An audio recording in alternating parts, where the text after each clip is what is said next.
ब्रह्मांड अपने आप में इतना बड़ा है जिसकी कल्पना कर पाना भी हमारे लिए इम्पॉसिबल है। ना इसकी कोई शुरुआत है और ना ही इसका कोई अंत है। हम इंसान, हमारी पृथ्वी, हमारा सूरज और हमारी आकाश गंगा की भी अहमियत इसमें एक रेत के दाने की जैसी है। और इस इनफाइनाइट यूनिवर्स में ऐसी ऐसी मिस्टीरियस राज मौजूद हैं जिन्हें सुलझाना तो दूर, उन्हें समझ पाना भी अपने आप में एक चुनौती है। और आज हम आपके सामने यूनिवर्स के ऐसे 5 अजीबोगरीब मिस्ट्रीज को आपके सामने रखने वाले हैं जिन्हें जानकर आपका नजरिया इस दुनिया को लेकर हमेशा हमेशा के लिए बदल जाएगा। Number 1, big bang. हम इंसानों ने जब से सोचने समझने की शक्ति विकसित की है तब से ही हमारे मन में सवाल उठता आया है कि हम कहाँ से आए, ये अरबों खरबों तारों की उत्पत्ति कहाँ से हुई है। और इस सवाल का जवाब देने के लिए मॉडर्न एज में वैज्ञानिकों ने बिग बैंग नाम थ्योरी दी है, जिसके अकॉर्डिंग हर वो चीज़ को आप देखते हैं या फिर नहीं देख सकते हैं, उन सब की शुरुआत एक भयानक विस्फोट से हुई है। और उसी से मैटर यानी पदार्थ का जन्म हुआ। ये सारे गैलेक्सीज, तारे, ब्लैक मैटर सब उसी बिग बैंग से जन्मे हैं। और ज़्यादातर वैज्ञानिक बिग बैंग को ही अस्तित्व की शुरुआत का कारण मानते हैं। लेकिन दोस्तों, अब जैसे जैसे नई खोजें हो रही हैं वैसे वैसे विज्ञानी की राय बिग बैंग थ्योरी को लेकर लगातार बदलती जा रही है। और अब ज़्यादातर वैज्ञानिकों का मानना है कि अस्तित्व की शुरुआत बिग बैंग से नहीं हुई थी, क्योंकि बिग बैंग से पहले टाइम यानी समय मौजूद ही नहीं था। और बिना टाइम के बिग बैंग की घटना कैसे घटित हो सकती है। और ऐसे ही काफ़ी और सवाल हैं जिनके जवाब बिग बैंग थ्योरी के द्वारा नहीं दिए जा सकते। दुनिया के महान वैज्ञानिक स्टीफन हॉकिंग का बिग बैंग थ्योरी को लेकर कहना था, हमारा यूनिवर्स अचानक से अपने आप ही कैसे प्रकट हो गया, ये कैसे सच हो सकता है। बिग बैंग को लेकर हमारे पास कोई पुख्ता एविडेंस भी तक मौजूद नहीं है। असल में ब्रह्मांड का सृजन कैसे हुआ, ये आज भी एक मिस्ट्री ही है और जिसका आंसर हमारे पास नहीं है। Number 2, black matter and black energy. आपको जानकर हैरानी होगी कि यूनिवर्स का 95% हिस्सा डार्क मैटर और डार्क एनर्जी से मिलकर बना है। बाकी का 5% हिस्सा तारों, ग्रह, उपग्रह, पिंडों, आकाशगंगाओं से मिलकर बना है। जिसका मतलब आप जानते ही हैं, हम यूनिवर्स में कुछ देख पाते हैं या फील कर पाते हैं, वो महज इस यूनिवर्स का महज 5% हिस्सा ही है। क्योंकि बाकी 95% हिस्सा जो डार्क एनर्जी और डार्क मैटर से बना हुआ है, उसको ना हम देख सकते हैं और फील कर सकते हैं। डार्क मैटर ऐसा पदार्थ है जो ना कि लाइट का एमिशन करता है और एब्जॉर्प्शन करता है। असल में डार्क मैटर लाइट के साथ कोई प्रतिक्रिया ही नहीं होती, लेकिन फिर भी हमारे यूनिवर्स को बनाए रखने के लिए डार्क एनर्जी और डार्क मैटर बहुत ज़्यादा इंपॉर्टेंट है, क्योंकि इसके बिना हमारा पूरा यूनिवर्स भी कोलैप्स कर जाएगा। यूनिवर्स के लिए इतना ज़्यादा इंपॉर्टेंट होने के बावजूद भी हम इंसान आज तक ऐसा कोई उपकरण नहीं बना पाए हैं जिससे डार्क मैटर या डार्क एनर्जी को देखा जा सके या इसे स्टडी ही किया जा सके। वहीं वैज्ञानिक डार्क मैटर और डार्क एनर्जी के अस्तित्व को एक्सेप्ट करते हैं, लेकिन इसके एग्जिस्टेंस को आज तक वैज्ञानिक प्रूव नहीं कर पाए हैं। अगर मैं साफ साफ कहूँ तो हम इंसानों के पास ऐसा कोई तरीका नहीं है जिसे हम ये जान पाए कि असल में डार्क मैटर होता क्या है और इसके मिस्टीरियस होने की सबसे बड़ी वजह क्या है। Number 3, black hole.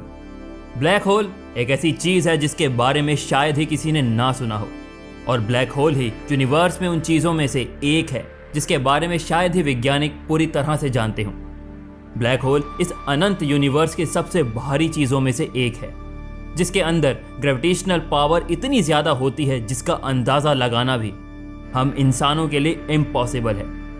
इस यूनिवर्स की सबसे तेज़ चलने वाली चीज़ यानी लाइट भी इनसे बच नहीं सकती। यानी अगर लाइट भी ब्लैक होल में अंदर एंटर करेगी तो वो भी कभी उससे बाहर नहीं आ पाएगी। असल में ब्लैक यूनिवर्स के टाइम और स्पेस के फैब्रिक में किसी अंत गड्ढे जैसा है जिसका कोई अंत ही नहीं है। ये जिस ऑब्जेक्ट के पास से गुजरते हैं उसे अपने अंदर समा लेते हैं। यूनिवर्स के सारे रूल ब्लैक होल के सामने बोने साबित होते हैं। और तो और समय ही ब्लैक होल्स के पास धीमी गति से चलता है। हम इंसान को इतना तो पता है कि ब्लैक होल्स का निर्माण किसी बड़े तारे के मरने से होता है, लेकिन ब्लैक होल को इंसानी आंखों से देख पाना इम्पॉसिबल है, क्योंकि किसी भी चीज़ को तभी देखा जा सकता है जब लाइट उस ऑब्जेक्ट से टकराकर वापस लौट आए। लेकिन ब्लैक होल से टकराकर लाइट भी वापस नहीं आ सकती है, इसीलिए इसे देखा ही नहीं जा सकता है। ब्लैक होल आज तक वैज्ञानिकों के लिए रहस्य बना हुआ है और इसे लेकर लगातार नई नई थ्योरीज आती रहती हैं। Number 4, white hole. Black hole के बारे में तो आप लोगों ने सुना होगा, जिसमें से कोई भी चीज़, यहाँ तक कि लाइट भी एक बार अंदर जाने पर वापस निकलकर बाहर नहीं आ सकती। लेकिन क्या आपने व्हाइट होल के बारे में सुना है, जिसमें कोई चीज़ अंदर ही नहीं जा सकती है? जी हाँ दोस्तों, यूनिवर्स में वैज्ञानिकों ने एक ऐसी ही चीज़ के होने में संभावना जताई है जो ब्लैक होल से बिल्कुल उल्टी चीज़ है, और उसका नाम है व्हाइट होल। असल में दोस्तों, व्हाइट होल अंतरिक्ष में मौजूद स्पेस टाइम और सिंगुलैरिटी की एक ऐसी जगह है जहां एनर्जी और लाइट को छोड़कर कोई भी चीज़ बाहर से अंदर आ ही नहीं सकती। जी हाँ, ब्लैक होल का ठीक उल्टा। जैसे ब्लैक होल में कोई चीज़ जाने के बाद वापस नहीं आ सकती, वैसे ही इसमें कोई चीज़ अंदर ही नहीं जा सकती है। इसीलिए आप व्हाइट होल को एक होल के जैसा भी देख सकते हैं, जो कि हद से ज़्यादा लाइट के कारण चमक रहा होगा। और दोस्तों, सबसे हैरान करने वाली बात तो ये है कि व्हाइट होल और ब्लैक होल दोनों को ही आइंस्टाइन फील्ड इक्वेशन के जरिए बनाया या खोजा गया है। और वैज्ञानिकों का मानना है कि ब्लैक होल और व्हाइट होल दोनों ही एक सिक्के के दो पहलू हैं। ये दोनों ही चीज़ें एक दूसरे के बिल्कुल विपरीत ऑब्जेक्ट हैं। वैसे तो ये दोनों ही ऑब्जेक्ट, ब्लैक होल और व्हाइट होल, अपने अपने चार्ज, द्रव्यमान, फिर भी ये दोनों एक दूसरे से अलग हैं। वहीं वैज्ञानिक व्हाइट होल को वर्म होल से जोड़कर देखते हैं, और उनके अनुसार ब्लैक होल और व्हाइट होल आपस में जुड़े हुए हैं, जो इंटर डायमेंशनल में, यानी ब्लैक होल में जो चीज़ एक आयाम से दाखिल होती है, वही चीज़ व्हाइट होल के जरिए दूसरे डायमेंशन से पहुंचाई जा सकती है। क्योंकि law of conservation of energy के अकॉर्डिंग ना ही एनर्जी को बनाया जा सकता है और ना ही इसे कोई नष्ट कर सकता है। इसे बस एक स्टेट से दूसरे स्टेट में रूपांतरित किया जा सकता है।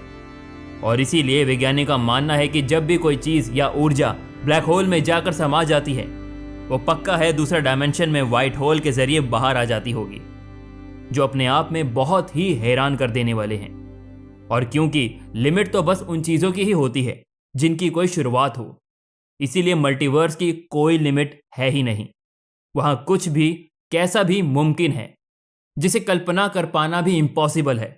और मल्टीवर्स का कॉन्सेप्ट अभी भी वैज्ञानिकों के आगे यूनिवर्स की सबसे बड़ी मिस्ट्री बना हुआ है।